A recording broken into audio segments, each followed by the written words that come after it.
dusk casts shadows over the terraced barley fields that line the Grasslands Sky Road, the touts emerge. Their signs beg people to stay at the small hotels that have flowered in recent years along this thin strip of asphalt, which has quickly become one of China's most famous roads. Drivers come to this place almost 200 kilometers northwest of Beijing from all over China, in such numbers that they regularly jam the 133-kilometer road. SUVs, sedans and even a few camper vans from Sichuan province in the south, Heilongjiang in the north and everywhere in between, more than 1 million visitors in 2016 and even more last year. The automotive deluge means this can hardly be called hitting the open road. But all the cars are an unmistakable symptom of what Mapping, the editor of Road Trip China, one of the country's first such guidebooks, calls road trip fever in China. It wasn't long ago that the best, and sometimes only, way to cross the world's third largest country was by slow train.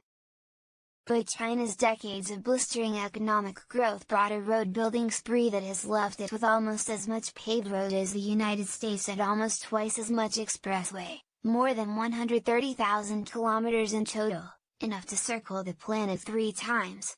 After about a decade as the world's largest car market, China also boasts the biggest fleet of registered vehicles on Earth, around 300 million.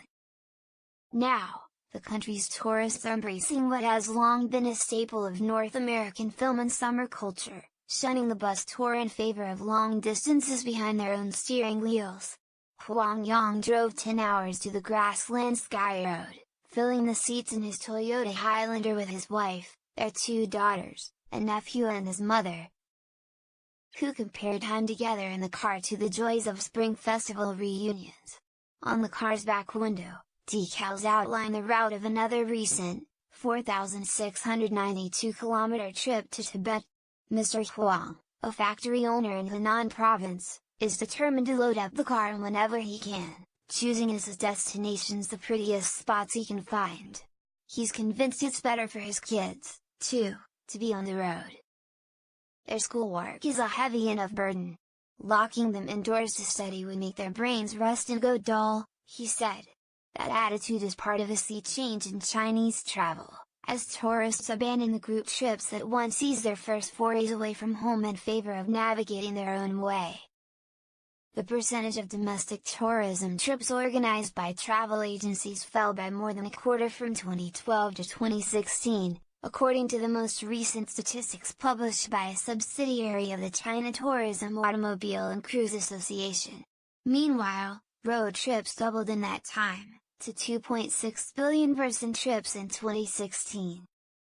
More than 70% of the visitors to Meizhou, a southern Chinese city famous for mountain scenery and a walled Hakka village, now arrive in their own cars, state media has reported. And tourism officials have begun to channel California car culture. People want to drive China's most beautiful roads and live as free as the wind, not asking where to go next, Dai Bin, president of the China Tourism Academy, said in a speech this spring. There are many indications that China has entered the road trip era. In a country with a long history and vast scenery, Chinese tourism leaders have even sought to make a single route, the 5,476-kilometer Highway 318 from Shanghai to Nepal, into a premier road trip. China's sages offer their own reasons to explore. Mr. Mao cites 16th-century painter Dong Quichong, who wrote that the secret art is to read 10,000 books and travel 10,000 miles. So the dust and filth in your chest will be expelled and the glorious mountain gully on the paintwork will gradually appear in your mind. It means, he explained, that while Chinese people may praise the idea of reading, they are also educated to go out and travel and find truth in the journey. As travel motivation, though, ancient aphorisms pale next to the cash that has accumulated in a country where the upper middle class continues to grow quickly. One online survey last year found that travel was the second highest priority for increased spending. People are getting more in touch with their own unique wants and needs, said Mr. Mao, who works for the state-owned China Communications Press and recently launched a website devoted to driving tourism. and a road trip is a way for everyone to personalize their own experience. It's happening abroad, too, with travel agencies offering starter packages, guided overseas road trips where Chinese take the wheel of their own vehicles but drive in a small convoy. At home, meanwhile, teething problems remain. Tourism officials lament the state of roadside toilets, the quality of hotels in small centers and the propensity of drivers to flock to the same places. In 2016, the single busiest day on the Grasslands Sky Road was lined with 12,000 cars. Last year, peak days saw 20,000. At the same time, road trippers are bringing their families and their cash to places far from airports and high-speed rail stations. The owner of one farmhouse in along the Grasslands Sky Road marveled at the fact that her home, which she once considered a boring plateau, could become an object of tourist affections. Her guests all drive themselves and, with rooms that rent for $30 a night in the busy season, the road's popularity has lifted local fortunes. She runs 10, remembers his first road trip at the age of 4. His family went to Rizhao, a beach destination. He can rattle off many of the destinations since Qingdao, Ulaanbaatar, Jinan, Beijing. On a late day in August, they arrived at the Grasslands Sky Road, eager to take it in before racing home to Shandong province in time for the first day of school, less than 48 hours later.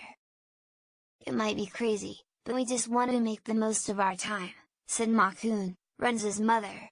Son Xiao Xian, a university student, has lost track of the number of road trips he has taken with his family, traveling in a Toyota Land Cruiser from his home in Henan province. They don't book hotels or routes in advance, preferring to go where their whims take them. "When we come to a place we like, we find somewhere to sleep and stay a while," he said. He got his own driver's license this summer and expects he will set off on his own road trips once he graduates. With a reporting by Alexander Lee.